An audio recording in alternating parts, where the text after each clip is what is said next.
Fin ಫ್ಯಾಕ್ಟ್ಸ್ಗೆ ತಮಗೆಲ್ಲರಿಗೂ ಸ್ವಾಗತ. ಮಂಗಳವಾರ ನಿಫ್ಟಿ ಎಕ್ಸ್ಪೈರಿ ಆಗಿದ್ದಂಥ ದಿನ ಯಾವ ರೀತಿಯಾಗಿತ್ತು ಮಾರ್ಕೆಟು, ಅದೇ ರೀತಿಯಾಗಿ ನಾಳೆ ಯಾವ ರೀತಿಯಾಗಿರ್ತಾ ಹೋಗ್ಬೋದು ಅಂತ ನೋಡ್ತಾ ಹೋಗೋಣ.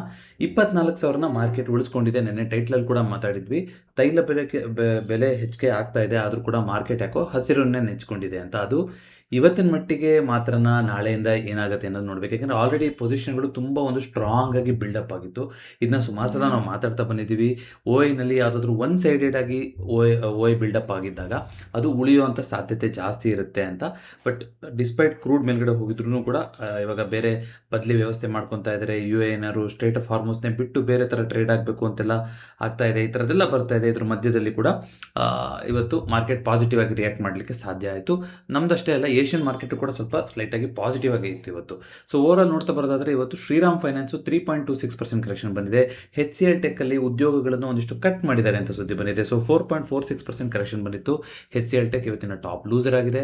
ಭಾರತಿ ಏರ್ಟೆಲಲ್ಲಿ 1.82% ಅಪ್ ಬಂದಿರೋದ್ರ ಮೂಲಕ ಇವತ್ತಿನ ನಿಫ್ಟಿ 50ಯ ಟಾಪ್ ಗೆನ್ನರ್ ಆಗಿದೆ. ಮಾರ್ಕೆಟಲ್ಲಿ ಕರೆಕ್ಷನ್ ಆಯಿತು, 24,000 ಕೂಡ ಬಿಟ್ಕೊಡುತ್ತೇನೋ ಅಂತ ಒಂದೆರಡು ಸಲ ಅಟೆಂಪ್ಟ್ ಮಾಡ್ತು, ಆದರೆ 24,000 ಮೇಲ್ಗಡೆನೇ ಕ್ಲೋಸಿಂಗ್ ಆಗಿದೆ. ಅದೇ ರೀತಿಯಾಗಿ ನಿಫ್ಟಿ ನೆಕ್ಸ್ಟ್ 50ನಲ್ಲಿ ಅದಾನಿ ಗ್ರೂಪ್ ಆಫ್ ಸ್ಟಾಕ್ಸ್ಗಳಲ್ಲೆಲ್ಲ ಪಾಸಿಟಿವಿಟಿ ಬಂದಿತ್ತು. ಅದಾನಿ ಪವರು 4.97% ಅಪ್ ಬಂದಿದೆ. DV ಸ್ಲ್ಯಾಬ್ಸಲ್ಲಿ 3.6% ಅಪ್ ಬಂದಿದೆ. Lodha group, real estate group 4.29% correction ಬಂದಿರೋದ್ರ ಮೂಲಕ ನಿಫ್ಟಿ ನೆಕ್ಸ್ಟ್ 50ಯ ಟಾಪ್ ಲೂಸರ್ ಆಗಿದೆ. ಸೊ 2-3 ದಿನದಿಂದ ಪ್ಯಾಟರ್ನ್ ಏನಿತ್ತು, ಸೊ 24,000 ನಾನು ಬಿಟ್ಕೊಡೋದಿಲ್ಲ ಅಂತ ಹೇಳೋ ಥರ ಇತ್ತು ನಿಫ್ಟಿ ಅಲ್ವಾ. ಆ ಲೆವೆಲ್ಗೆ ಬರ್ತಾ ಇತ್ತು, ಅಲ್ಲಿಂದ ಒಂದು ಬೌನ್ಸ್ ಆಗ್ತಾ ಇತ್ತು, ಇದೇ ರೀತಿ ಆಯಿತು. ಇವತ್ತು ಒಂದು ಸ್ಲೈಟ್ ಆಗಿ ಇಂಟರ್ನಲ್ ಕ್ಯಾಂಡಲ್, ನಾವು ಅವತ್ತು ಮಾತಾಡ್ಕೊಂಡಿದ್ವಿ 24,500 24,000 ಈ ಝೋನ್ನೇ ಉಳಿಸ್ಕೋತಾ ಹೋಗ್ಬೋದು. ಯಾಕೆಂದರೆ ನಲ್ಲಿ ಆ ಥರ ಒಂದು ಸ್ಟ್ರಾಂಗ್ ಮೂಮೆಂಟ್ ಆಗಿದೆ ಅಂತ. ಇವತ್ತು ಖಂಡಿತ ಒಂದು ಗ್ಯಾಪ್ ಡೌನ್ ಓಪನಿಂಗ್ ಆಯಿತು. ಕ್ರೂಡ್ ಇಂಪ್ಯಾಕ್ಟ್ ಎಲ್ಲ ಇರುತ್ತಲ್ಲ, ನಿನ್ನೆನೂ ಕೂಡ ನೋಡಿ ಅದೇ ಪ್ಯಾಟರ್ನ್ ಆಗಿತ್ತು. 24,000 ತನಕ ಬಂದು ಅಲ್ಲಿಂದ ಮೇಲ್ಗಡೆ ಹೋಗಿತ್ತು. ಇವತ್ತು ಕೂಡ 24,000 ಹತ್ತತ್ರ ಬಂದು ಟೆಸ್ಟ್ ಮಾಡ್ತು, ಆದರೆ ಅದರ ಮೇಲ್ಗಡೆನೇ ಕ್ಲೋಸಿಂಗ್ ಆಗಿದೆ. ಸೊ 24,000ದಲ್ಲಿ ಇನ್ನೂ ಕೂಡ ಸಪೋರ್ಟ್ ಇಟ್ಕೊಂಡಿದ್ದೀನಿ ಅನ್ನೋದನ್ನು ಈ ಎಕ್ಸ್ಪೈರಿನಲ್ಲಿ ಮಾರ್ಕೆಟ್ ಹೇಳ್ಬಿಟ್ಟು ಹೋಗಿದೆ. ಅದು ನಾಳೆಗೆ ಬ್ರೇಕ್ ಮಾಡ್ತಾರಾ ಉಳಿತಾರ ಅನ್ನೋದನ್ನ ನೋಡ್ತಾ ಹೋಗೋಣಂತೆ. ಕ್ರೂಡು ಕೂಡ ಸ್ವಲ್ಪ ತಣ್ಣಗಾಗೋ ಥರ ಕಾಣಿಸ್ತಿದೆ ಸ್ವಲ್ಪ. ಈಗ ಏನಾಗಿದ್ದಾರೆ ಕ್ರೂಡಿಂದು ನಿಮಗೆ ಗೊತ್ತಿದೆ. ಇವಾಗ ತೆರಿಗೆ ಕಟ್ಟಬೇಕು, ನೀವು ಎಕ್ಸ್ಟ್ರಾ ಕಟ್ಟಬೇಕು, ನಮಗೆ ರೀಇಂಬರ್ಸ್ಮೆಂಟ್ ಮಾಡಬೇಕು. ನಾವು ಕ್ಷೇತ್ರ ಪಾಲಕರು ಸ್ಟ್ರೈಟ್ ಆಫ್ ಹಾರ್ಮೋಸಲ್ಲಿ ಸುರಕ್ಷಿತವಾಗಿ ಎಲ್ಲದೂ ಹೋಗಲಿಕ್ಕೆ ನಾವು guardians of the straight of Hormuz ಅಂತ US ಹೇಳ್ಕೊಂಡಿದ್ದಾರೆ. ಆಶ್ಚರ್ಯ ಏನು ಅಂದರೆ ಅದನ್ನು ಇರಾನ್ ಕೂಡ ಒಪ್ಕೊಂಡಿದೆ. ಯಾಕೆಂದರೆ ಇರಾನ್ ಮೊದಲಿಂದನೇ ಈ ಕೆಲಸನ ಮಾಡ್ತಾ ಇತ್ತು. ಅವರಿಗೆ ಸ್ಟ್ರಾಟಜಿಕಲಿ ಕೂಡ ಅಲ್ಲಿ ಜಾಗದಲ್ಲಿ ಅವರ ಕಂಟ್ರೋಲ್ ಇತ್ತಲ್ವ. ಅವರು ಹೇಳ್ತಾ ಇರೋದು ಸರಿ ಇದೆ, 20% ಅಲ್ಲ ಅಂತಂದ್ರೂ ನಾವು ಚಾರ್ಜ್ ಮಾಡ್ತೀವಿ, ನೀವು ಕೊಡಬೇಕು ಅಂತಂದರೆ ಇವರೇ ಜಗಳ ಆಡ್ತಾ ಇರೋದು. ಇವರೇ ಪ್ರೊಟೆಕ್ಷನ್ ಕೊಡ್ತಾರಂತೆ, ಅವರಿಂದ ಇವರಿಂದ ಅವರಿಗೆ, ಆ ಥರ ಅಂತ ಬಂದು ನಿಂತಿದೆ ಇವಾಗ ಅದು ಸುದ್ದಿ. ಸೊ ಇದರಿಂದ ಯಾಕೆ ಇನ್ನೂ ಕೂಡ ವರ್ಸ್ಟ್ ಆಗ್ತಾ ಹೋಗುತ್ತೆ ಇದು ಪೀಸ್ ಡೀಲು ಮತ್ತೊಂದು, ಅದೆಲ್ಲದಕ್ಕಿಂತ ವರ್ಸ್ಟ್ ಯಾಕೆ ಅಂದರೆ, ಈಗ ಒಂದು $100 ಇತ್ತು ಅಂತ ಅಂದ್ಕೊಳ್ಳೋಣ ಕ್ರೂಡ್ ಬೆಲೆ.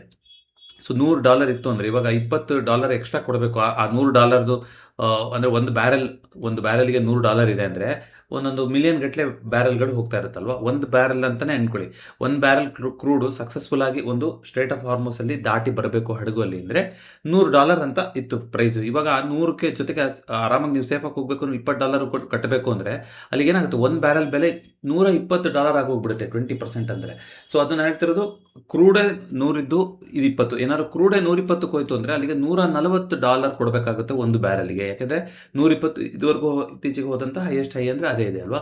ಹಾಗಾಗಿ ಅದು ಮಾರ್ಕೆಟಿಗೆ ನೆಗೆಟಿವ್ ಆಗಬೇಕಾಗಿತ್ತು. ಆದರೆ ಈಗ ಸುಮಾರು ದೇಶಗಳು ನಾವು ನೀವು ಸ್ಟ್ರೇಟ್ ಆಫ್ ಹಾರ್ಮೋಸ್ನೇ ಯೂಸ್ ಮಾಡಲ್ಲ, ನಾವು ಲ್ಯಾಂಡ್ ಮೂಲಕ ಎಕ್ಸ್ಪೋರ್ಟ್ ಮಾಡ್ತೀವಿ ಇನ್ಮೇಲಿಂದ ಅಂತ ಎಲ್ಲ ಶುರು ಮಾಡ್ತಾ ಇದ್ದಾರೆ.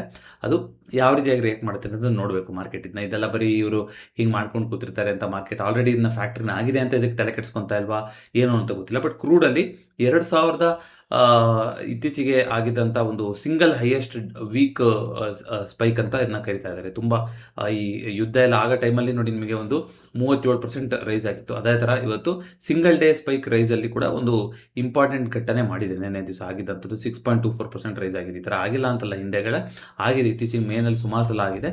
But one of the sharp ರೈಸೇ ಕೂಡ ಆಗಿತ್ತು ಕ್ರೂಡಲ್ಲಿ, ಸ್ಪಾಟ್ ಕ್ರೂಡಲ್ಲಿ. ಐ ಥಿಂಕ್ ಒಂದು ಒಳ್ಳೆ ರಿಸ್ಕ್ ಟು ರಿವಾರ್ಡ್ ಟ್ರೇಡ್ ಇದೆ ಇಲ್ಲಿ. ಒಂದು ಇಂಪಾರ್ಟೆಂಟ್ ಲೆವೆಲ್ ಹತ್ರ ಬಂದ್ಬಿಟ್ಟು ಒಂದು ಸಪೋರ್ಟ್ ತೊಗೊತಾ ಇದೆ. ಇಲ್ಲಿಂದ ಒಂದು ಶಾರ್ಟ್ ಕವರಿಂಗ್ ಆದರೆ ಈ ಲೆವೆಲ್ಗಳು ಇಂಪಾರ್ಟೆಂಟ್ ಆಗುತ್ತೆ ಅಂತ ಮಾತಾಡಿದ್ವಿ ನೋಡಿ, 90 ಆಸ್ಪಾಸ್ ಲೆವೆಲು. ಸೊ ಅದು ಹತ್ತತ್ರ ಬಂದು ಅಲ್ಲಿ ಇವಾಗ ಒಂದು ಶೂಟಿಂಗ್ ಸ್ಟಾರು ಮತ್ತೊಂದು ಕ್ಯಾಂಡ್ ಇವತ್ತು ಇನ್ನೂ ಕ್ಲೋಸ್ ಆಗಿಲ್ಲ, ಇನ್ನು 7 ಗಂಟೆ ಟ್ರೇಡ್ ಆಗ್ತಾ ಇರುತ್ತೆ ಮಾರ್ಕೆಟು.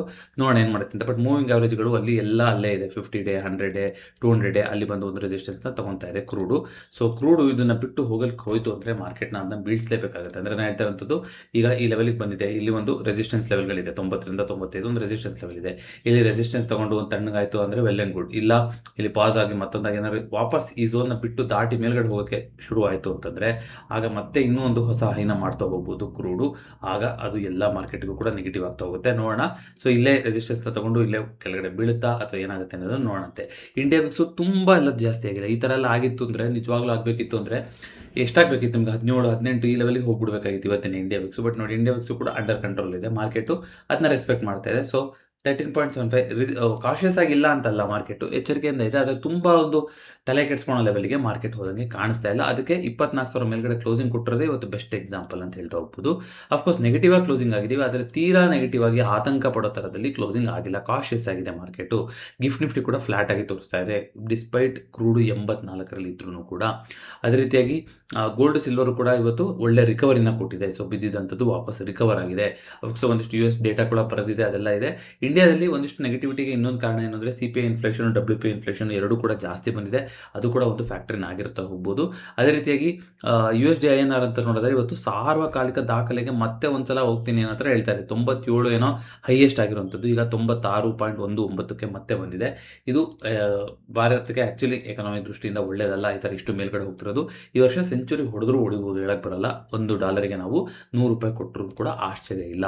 ಸೊ ಓವರಾಲ್ ನೋಡ್ತಾ ಬರೋದಾದ್ರೆ ನೋಡಿ, ಇವತ್ತು ಏಷ್ಯನ್ ಮಾರ್ಕೆಟಲ್ಲಿ ತೈವಾನ್ ಮಾರ್ಕೆಟ್ ಬಿಟ್ಟರೆ ಎಲ್ಲದೂ ಕೂಡ ಪಾಸಿಟಿವ್ ಆಗೇ ಇತ್ತು. ಯುರೋಪ್ ಮಾರ್ಕೆಟ್ ಕೂಡ ಸ್ವಲ್ಪ ಸ್ಲೈಟಾಗಿ ಫ್ಲಾಟ್ ಆಗಿ ಎಂಡ್ ಆಗಿದೆ. ಈಗ US ಮಾರ್ಕೆಟ್ ಕೂಡ ಸದ್ಯಕ್ಕೆ ಫ್ಲಾಟ್ ಆಗಿ ನಡೀತಾ ಇದೆ. ನ್ಯಾಸ್ಡಾಕ್ ಈವನ್ ಪಾಸಿಟಿವ್ ಆಗಿ ನಡೀತಾ ಇದೆ. ನೋಡಂತೆ. FIDI ಅಂತ ನೋಡ್ತಾ ಬರೋದಾದ್ರೆ ಇವತ್ತು FIಗಳು 740 ಕೋಟಿನ ಮಾರಿದ್ದಾರೆ, DIಗಳು 2,928 ಕೋಟಿನ ಬೈ ಮಾಡಿದ್ದಾರೆ. ಸೊ ಓವರಾಲ್ ಕ್ಲೈಂಟ್ ಸೆಂಟಿಮೆಂಟ್ ತಿರ್ಗಾ ಬುಲ್ಲಿಶ್ ಆಗಿದೆ, ಆದರೆ FIಗಳು ಬೇರಿಶ್ ಆಗೇ ಇದ್ದಾರೆ. ಸೊ ಅದು ಒಂದು ಎಕ್ಸ್ಪ್ಲೈನ್ ಮಾಡ್ತಾ ಇದೆ ನಿಮ್ಗೆ, ಅಂದರೆ ಮಾರ್ಕೆಟ್ ತುಂಬ ಮೇಲೂ ಹೋಗಲ್ಲ ಅನ್ನೋದನ್ನು ಈ ಡೇಟಾ ಎಕ್ಸ್ಪ್ಲೈನ್ ಮಾಡುತ್ತೆ, OI data. So I think ಮುಂದಿನ ವಾರಕ್ಕೆ ತುಂಬ ಅರ್ಲಿ, ಬಟ್ ನೋಡೋಣಂತೆ ಏನಾಗಿದೆ ಅಂತ. 153 ಸ್ಟಾಕ್ಗಳು ನೆಗೆಟಿವ್ ಆಗಿ ಇತ್ತು ಇವತ್ತು. ಫಾರ್ಮಾ ಸೆಕ್ಟರ್ ಇವತ್ತಿನ ಟಾಪ್ ಗೇನರ್ ಆಗಿದೆ, ಹಾಗೆಯೇ ರಿಯಲ್ ಎಸ್ಟೇಟ್ ಸೆಕ್ಟರ್ ಇವತ್ತಿನ ಟಾಪ್ ಲೂಸರ್ ಆಗಿದೆ. ನಿಫ್ಟಿದು ಇವತ್ತಿಂದು 24,050ರಲ್ಲಿ 24,000ರಲ್ಲಿ ತುಂಬ ದೊಡ್ಡ OI ಇತ್ತು. ಕೊನೆಗೆ 24,100ರಲ್ಲಿ ಆ OI ಜಾಸ್ತಿ ಆಗ್ತಾ ಹೋಯಿತು. ಎರಡರ ಮಧ್ಯದಲ್ಲಿ ಬಂದು ಕ್ಲೋಸ್ ಮಾಡಿದ್ದಾರೆ ಇವತ್ತು. ನೆಕ್ಸ್ಟ್ ವೀಕಿಂದು ಅಂತ ನಾವು ನೋಡ್ತಾ ಬರೋದಾದರೆ ನೆಕ್ಸ್ಟ್ ವೀಕ್ ಎಕ್ಸ್ಪೈರಿ ನೋಡೋಣ ಏನಾಗಿದೆ ಅಂತ. ಸೊ ನೆಕ್ಸ್ಟ್ ವೀಕ್ ಎಕ್ಸ್ಪೈರಿ ಅಂತ ನೋಡ್ತಾ ಬರೋದಾದ್ರೆ 24,100ರಲ್ಲೇ ಇದೆ ರೆಸಿಸ್ಟೆನ್ಸು. ಸ್ಟ್ರಾಂಗ್ ರೆಸಿಸ್ಟೆನ್ಸ್ ಬಿಲ್ಡಪ್ ಆಗಿದೆ 24,100ರಲ್ಲಿ. ಸೊ ಇದು ನೋಡ್ತಾ ಹೋಗಬೇಕು. ಸೊ ನಾಳೆಗೆ 24,000 24,100 ಅದೇ ಝೋನಲ್ಲಿ ಅಂತ ನಿಂತಿದೆ. ಸೊ ಕ್ರೂಡು ತಿರ್ಗಾ ಏನಾದರೂ ಇವತ್ತು ಪಾಸಿಟಿವ್ ಆಗಿ ಕ್ಲೋಸಿಂಗ್ ಆಗಿ 85ರಿಂದ 90 ಈ ಆಸ್ಪಾಸ್ ಝೋನಿಗೆ ಹೋಗ್ತೀನಿ ಅಂದರೆ 24,000ನ ಮಾರ್ಕೆಟ್ ಇನ್ನೊಂದ್ಸಲ ಬಿಟ್ಕೊಡ್ಬೇಕಾಗುತ್ತೆ. ಬಟ್ ಬೇರೆಶ್ ಅಂತ ತೋರಿಸ್ತಾ ಇದೆ, ಬಿಕಾಸ್ 24,100ರಲ್ಲಿ ತುಂಬ ದೊಡ್ಡದಾಗಿ OI ಬಿಲ್ಡಪ್ ಆಗಿದೆ. ಇದು ಮುಂದಿನ ವಾರದ ನಾನು ಹೇಳ್ತಾ ಇರೋಂಥದ್ದು. ನೋಡೋಣ, ಇನ್ನೂ ಟೈಮ್ ಇದೆ. ಅದೇ ರೀತಿಯಾಗಿ ಸೆನ್ಸೆಕ್ಸ್ ಇಂದು ನೋಡ್ತಾ ಬರೋದಾದರೆ ಇವತ್ತು ಒಂದಿಷ್ಟು ಸಪೋರ್ಟ್ಗಳನ್ನು ತೆಕ್ಕೊಂಡಿದ್ದಾರೆ. ಇದನ್ನು ಕೂಡ ನಾವು ಅಬ್ಸರ್ವ್ ಮಾಡ್ತಾ ಹೋಗಬೇಕು. ಅಂದರೆ ಯಾಕೆ ಇದನ್ನ ಈ ಥರ ಎಕ್ಸಾಂಪಲ್ ಕೊಟ್ಟು ಹೇಳ್ತಾ ಇದ್ದೀನಿ ಅಂದರೆ, ಒಂದ್ಸಲ ಎಕ್ಸ್ಪೈರಿಗಳಿಗೆ ಏನು ಮಾಡಿರ್ತಾರೆ, ಈ ಥರನೇ ಎಕ್ಸ್ಪೈರಿ ಮುಗಿಸ್ಬೇಕು ಅಂತ ಒಂದು ಫಿಕ್ಸ್ ಆಗಿಬಿಟ್ಟಿದ್ರೆ ಆ ಥರ ಆಗುವಂಥದ್ದು ಕಡಿಮೆ. ಬಟ್ ಕೆಲವೊಂದು ಸಲ ಆಗಿರ್ತಾರೆ. ಆ ಥರ ಆಗಿದ್ದರೆ ಅದು ಒಂದು ಟ್ರ್ಯಾಪ್ ಕೂಡ ಆಗಿರ್ಬೋದು. ಸೊ ಇವತ್ತು ಬುಲ್ ಟ್ರ್ಯಾಪ್ ಕೂಡ ಆಗಿರ್ಬೋದು. ನಾಳೆ ಅದನ್ನ ಬಿಟ್ಕೊಡ್ತಾ ಹೋಗ್ಬೋದು. ಸೊ ಸಾಮಾನ್ಯವಾಗಿ ಆ ಎಕ್ಸಾಂಪಲ್ಗಳು ಎಲ್ಲಿ ಸಿಗುತ್ತೆ ನಮಗೆ, ನೆಕ್ಸ್ಟ್ ಎಕ್ಸ್ಪೈರಿಗೆ ಯಾವ ರೀತಿ. ಐ ಥಿಂಕ್ ನೀವು ಲಾಸ್ಟ್ ವಾರದ ಸೆನ್ಸೆಕ್ಸ್ ಎಕ್ಸ್ಪೈರಿ ಫಾಲೋ ಅಪ್ ಮಾಡಿದ್ರೂ ಕೂಡ ನಮ್ಮ ನಿಫ್ಟಿ ಎಕ್ಸ್ಪೈರಿ ಆದಮೇಲೆ ಸೆನ್ಸೆಕ್ಸಲ್ಲಿ ಒಂದು ಫಾಲ್ ಆಗಿತ್ತು. ಐ ಥಿಂಕ್ ಲಾಸ್ಟ್ ಚಾರ್ಟ್ಸಲ್ಲಿ ನೋಡ್ಬೋದು ಬೇಕಾದರೆ. ಸೊ 77,000ದಲ್ಲಿ 77,400ರಲ್ಲಿ ಇಲ್ಲೆಲ್ಲ ನೋಡಿ ದೊಡ್ಡ ಮಟ್ಟಿನಲ್ಲಿ ಇವತ್ತು ಸಪೋರ್ಟ್ನ ಆಚೆ ತಗೊಂಡಿದ್ದಾರೆ, ಇನ್ಕ್ಲೂಡಿಂಗ್ 77,000. ಹಾಗಾಗಿ ಮಾರ್ಕೆಟಲ್ಲಿ ಖಂಡಿತ ಒಂದು ನೆಗೆಟಿವ್ ಒಂದು ರೆಸಿಸ್ಟೆನ್ಸ್ ಬಿಲ್ಡಪ್ ಆಗ್ತಾ ಇದೆ ಅನ್ನೋದನ್ನ ಹೇಳ್ತಾ ಇದೆ. ಮುಂದಿನ ವಾರಕ್ಕೂ ಕೂಡ 24,100ಕ್ಕೆ ಈಗ ಆಲ್ರೆಡಿ ರೆಸಿಸ್ಟೆನ್ಸ್ ಬಿಲ್ಡಪ್ ಆಗಿರೋದ್ರಿಂದ ಮಾರ್ಕೆಟನ್ನು ಬಿಟ್ಕೊಡ್ಬೋದು. ಸೊ ಇವತ್ತು ಜಸ್ಟ್ ಇವತ್ತಿಗೋಸ್ಕರ ಅಂತ ಮಾರ್ಕೆಟು ಬಿಟ್ಕೊಟ್ಟಿದ್ರು ಆಶ್ಚರ್ಯ ಇಲ್ಲ. ಯಾಕಂದರೆ ಇದನ್ನ ಯಾಕೆ ಹೇಳ್ತಾ ಇದ್ದೀನಿ ಅಂದರೆ, ನೋಡಿ, ಹೋದ ಬುಧವಾರ ಮಂಗಳವಾರ ನಮ್ಮ ನಿಫ್ಟಿ ಎಕ್ಸ್ಪೈರಿ ಆಗಿತ್ತು. ಸೊ ನಿಫ್ಟಿ ಎಕ್ಸ್ಪೈರಿ ದಿನ 24,500 ತನಕ ಒಂದು ಹೊಸ ಹೈನೂ ಮಾಡ್ತು. ಎಲ್ಲದೂ ಚೆನ್ನಾಗಿದೆ, ಪಾಸಿಟಿವ್ ಆಗೇ ಇದೆ ಅಂತಿತ್ತು. ಆದರೆ ಮಾರ್ದಿನ ಏನಾಯಿತು, ಬುಧವಾರ ದಿನ ಗ್ಯಾಪ್ ಡೌನ್ ಓಪನಿಂಗ್ ಆಗಿ ಒಂದು ಶಾರ್ಪ್ ಸೆಲ್ಲಿಂಗ್ ಬರ್ತಾಯಿತ್ತು. ಅಫ್ಕೋರ್ಸ್ ಸೆಂಟಿಮೆಂಟು ಸ್ಟೇಟ್ಮೆಂಟು ಅದರಿಂದ ಬಂದಿರ್ಬೋದು ಅಂತ ನೀವು ಹೇಳಿರ್ಬೋದು.